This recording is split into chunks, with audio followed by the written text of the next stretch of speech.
Trisha Paytas and Jeff Wittek have been going at it for a while, a little back and forth. And, this entire thing started during the end of Frenemies when Jeff Wittek commented on the fallout between Trisha Paytas and Ethan, and he called their relationship toxic, just like, we all know it was toxic. And I feel like it was just a known fact that it was toxic.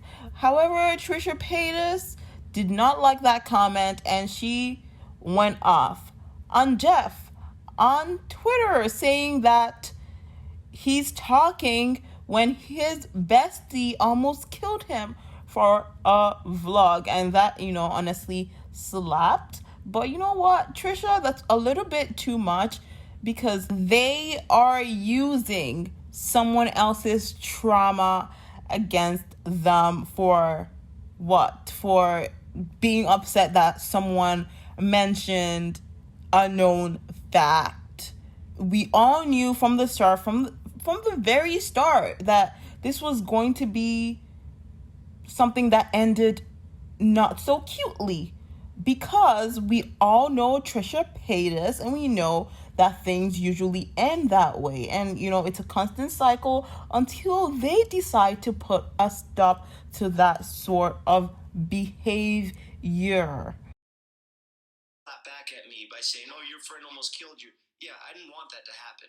You guys chose to eat pizza and argue about money, and your relationship fell apart, and then you sabotaged each other's families and the biggest, deepest, darkest secrets. Yeah, that's toxic, okay? Another thing that I was thinking about in this entire thing is the fact that they didn't even have a contract initially, or at all during the entire Frenemies podcast era.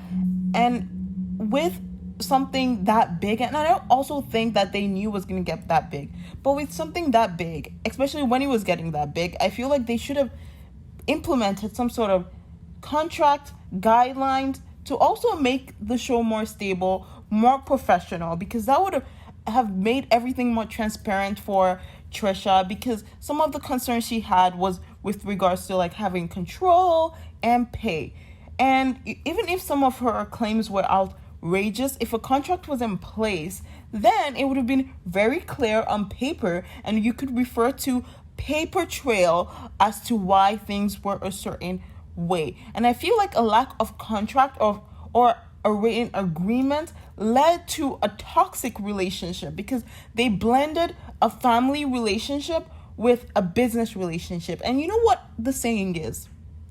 Family and business doesn't really mesh. And that was how this literally ended in such a toxic discussion that was full of gaslighting, and it was just not cute whatsoever for it to be seen by their viewers. It was just very disrespectful. But to be honest, it feels like Ethan took a new turn or spinned around the Frenemies show, and now has a new podcast with his mom called Families, and it's probably a more wholesome direction, because Frenemies was becoming a little bit too much in terms of the drama, and we have to give it some props for taking down some problematic YouTubers, aka James Charles. But I feel like just the H3 podcast in itself is more of a wholesome sort of podcast, and that Frenemies direction it was entertaining, but it wasn't something that seemed long-term to me and aligned with their value and the brand that they have built for years. And that is all I have to say about this. Let me know what you think about the Families podcast, about the drama between Trisha Paytas and Jeff Wittek. Do you think that Trisha is right? Do you think that Jeff Wittek is right? And yeah, let me know.